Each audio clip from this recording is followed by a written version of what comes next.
ಶುಭೋದಯ, ನಮಸ್ಕಾರ, welcome to Yoyo Kannada. ಬನ್ನೀಗ ನೋಡೋಣ ಇಂದಿನ ವೆದರ್ ರಿಪೋರ್ಟ್. ಕರ್ನಾಟಕದ ಕೆಲವು ಜಿಲ್ಲೆಗಳಲ್ಲಿ ಇಂದು ಹಗುರ ಮಳೆಯಾಗುವ ನಿರೀಕ್ಷೆ ಇದೆ.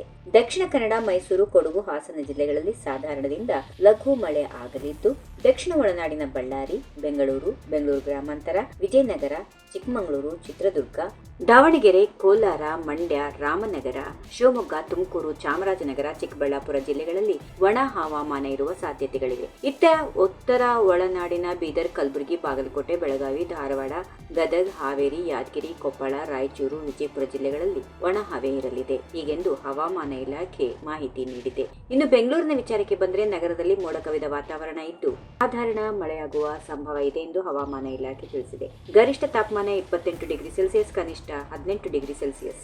ಹವಾಮಾನ ಇಲಾಖೆಯ ಮುಂದಿನ 2 ರಿಂದ 3 ದಿನಗಳವರೆಗೆ ರಾಜ್ಯದ ದಕ್ಷಿಣ ಭಾಗಗಳಲ್ಲಿ ಸಾಧಾರಣ ಮಳೆಯ ಮುನ್ಸೂಚನೆ ನೀಡಿದೆ. ಆದರೆ ಮಳೆಯ ಪ್ರಮಾಣ ಕಡಿಮೆ ಇರಲಿದೆ. ಈ ವಿಡಿಯೋ ನಿಮಗೆ ಇಷ್ಟವಾದಲ್ಲಿ ಲೈಕ್ ಮಾಡಿ, ಶೇರ್ ಮಾಡಿ, ಸಬ್ಸ್ಕ್ರೈಬ್ ಮಾಡಿ.